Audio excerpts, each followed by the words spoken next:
serious. 120 questions, 100 marks, 0.33 negative marking, and 0.83 for every correct answer. UPSC conducts serious exam twice a year to IMA, OTA, INA, and AFA. Is this tough? Yes, it is. No, it is not. It is tough for those who do not know the right strategy to crack it. And it is not tough for those who know the right strategy to crack this exam. ये tough होगा उन बच्चों के लिए जिनको नहीं पता कि हमें क्या पढ़ना है, कैसे पढ़ना है और कितना पढ़ना है, और नहीं है टफ उन बच्चों के लिए जिनको करेक्ट स्ट्रैटेजी पता है और वो अपने एग्जाम में एक्सेल करते हैं. So what is the right strategy? So here we are talking to you about this perfect strategy जिससे आप अपना एग्जाम एक्सेल कर पाएँ. एंड वेरी इंपॉर्टेंटली ये आपका ड्रीम है जिसको आपको अटेन करना है. Beat any competitive exam, it is very important to know what not to study rather than what to study. क्योंकि बहुत बार हम अपना टाइम उन चीज़ों पे दे देते हैं जो हमें एग्ज़ाम पॉइंट ऑफ व्यू से इतना बेनिफिट नहीं करने वाली हैं, बट वो आपको कौन बताएगा? We are here to do that for you. हम आपको गाइड करेंगे, हम आपको ट्रेन करेंगे आपके एग्ज़ाम ओरिएंटेड क्वेश्चंस के लिए, उन क्वेश्चंस के लिए जो आपके एग्ज़ाम में फॉर श्योर आने वाले हैं और जो आपको अपने गोल की तरफ ले जाने वाले हैं. राइट नाउ बहुत बच्चे परेशान हैं. ये जो सीरीज में इस बार चेंज हुआ है, they are finding it as not good for them, but change is as natural as life. और सीरीज भी हर 2 साल में अपने पैटर्न में कुछ चेंज ज़रूर करता है. So this is also normal. When change happens by choice, we see it as an opportunity. When change hits us unexpectedly, we can also see it as an opportunity to improve what needs an improvement, to change what needs a change. So इससे घबराना नहीं है, इसको fight back करना है, इससे आगे लड़के और इसको एज एन अपॉर्चुनिटी अपने एग्जाम्स में अपने स्कोर बढ़ाने हैं. वोकैबुलरी एक हमेशा से इम्पॉर्टेंट पोर्शन रहा है किसी भी कॉम्पिटिटिव एग्जाम्स का. So this is the same, बस वोकैबुलरी के पूछने का जो पैटर्न है वो चेंज हुआ है, वोकैबुलरी चेंज नहीं हुई. आप सिनोनिम्स एंटोनिम्स करते थे, अब आप उस वर्ड का सीधा सीधा मीनिंग फाइंड आउट करिए. Very simple. आपको वर्ड का मीनिंग नहीं पता होगा तो आप होमोफोन्स जैसे क्वेश्चंस को कैसे सॉल्व कर पाएंगे? So we need to know basically कि हाउ टू डू वोकैबुलरी हमें कैसे करनी है. So yes, I am here to talk about the change scene this time in serious English paper, जहाँ पे वोकैबुलरी में सिनोनिम्स, एंटोनिम्स, इडियम फ्रेजेस का जो यूज़ है वो कम या फिर ना के बराबर हो गया है, और होमोफोन्स, वर्ड मीनिंग्स जैसे क्वेश्चंस पैटर्न में आया है जो हमें देखने को मिला है. No problem. Now we need to understand कि वोकैबुलरी में एक्सेल कैसे करना है, और ये कोई रॉकेट साइंस नहीं है. If you opt the right strategy, good results will be yours. आपको क्या करना है? You need to understand the basic concepts rather than cramming the rules. Do not learn the rules, do not learn the words, know its use. जब तक आप उस शब्द का यूज़ नहीं समझेंगे, आप उसको यूज़ करना नहीं जान पाएंगे. Beat your word meaning, beat your identification of your speech, beat your homophones. Now, हमें प्रॉब्लम एरर ढूंढने से ज़्यादा, क्वेश्चंस में आंसर ढूंढने से ज़्यादा इस प्रॉब्लम में इस बात में आती है कि ये क्वेश्चन कह क्या रहा है. Develop a habit of reading. Reading different sorts of media like magazines, newspapers, blogs, notes, etc. will help to enhance your vocabulary as well as the practical understanding of English. You need to devote enough time and prepare consistently to get hold of vocabulary. आपको अपनी vocabulary को, अपनी reading को ample time देना पड़ेगा. बिना time दिए आप उसमें excel नहीं कर सकते. Nothing can change until you want it to change.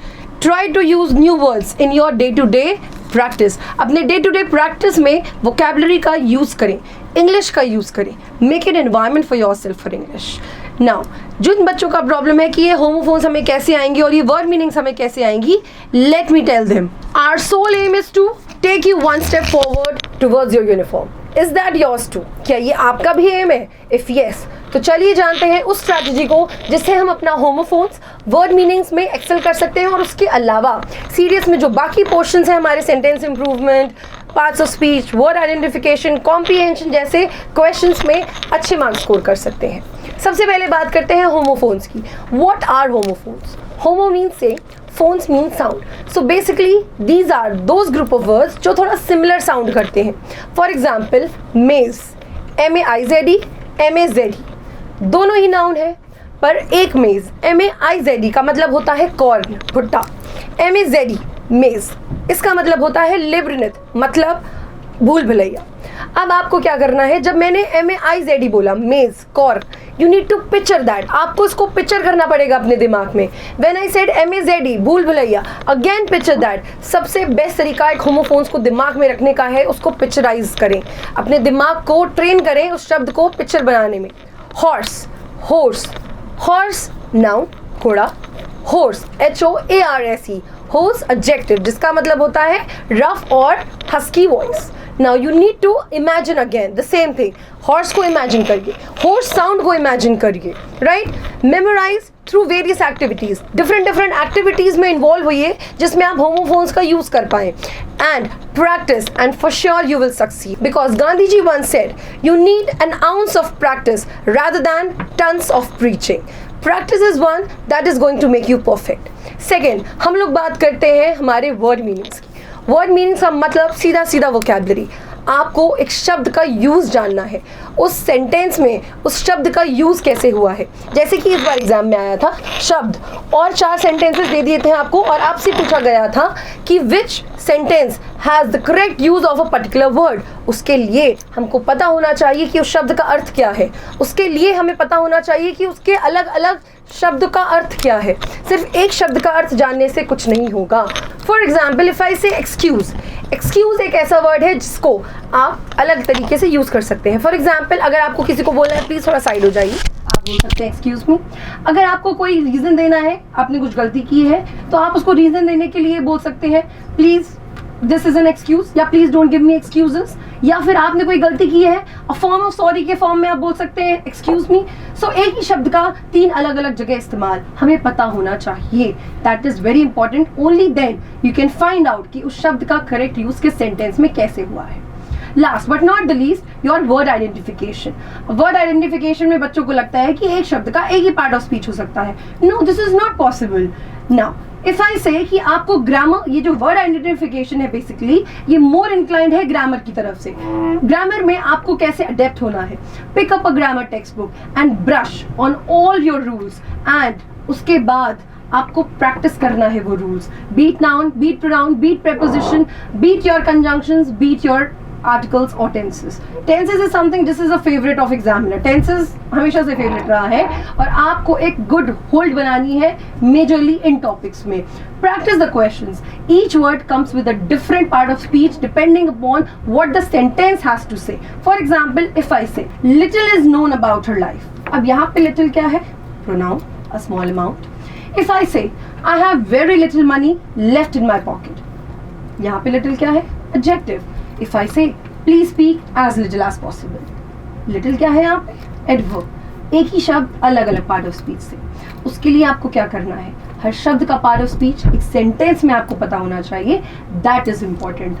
Hardly है, एडवर्ब है, हार्ड है, एडजेक्टिव एडवर्ब दोनों है। So there are various examples of such words जो एक सेंटेंस के पॉइंट ऑफ व्यू से इंपॉर्टेंट हो जाता है और वो सेंटेंस बताता है कि उस शब्द का वहां पे यूज कैसे हुआ है। फॉर एग्जाम्पल, एक बेसिक स्ट्रक्चर सेंटेंस का क्या होता है, subject plus verb plus object. If I say I need a pen, ना हमें पता होना चाहिए कि एक सेंटेंस में सब्जेक्ट या ऑब्जेक्ट खाली 2 पार्ट ऑफ स्पीच हो सकते हैं, नाउन और प्रोनाउन। इसके अलावा और ज्यादा आपको ध्यान देने की जरूरत नहीं है। It will either be a noun or it will be a pronoun. Noun के 2 हिस्से और, जेरेंड और infinitive, that's it, very simple. Verb अपने बाद ऑब्जेक्ट ले रहा है, अगर वो है तो ट्रांजिटिव वर्ब, नहीं ले रहा है intransitive verb. Very simple, sound simple, but it will be simple once you give it a good practice. So wait किस बात का है, इसी स्ट्रैटेजी को प्रैक्टिस करें और अपने एग्जाम में एक्सेल करें। जय हिंद।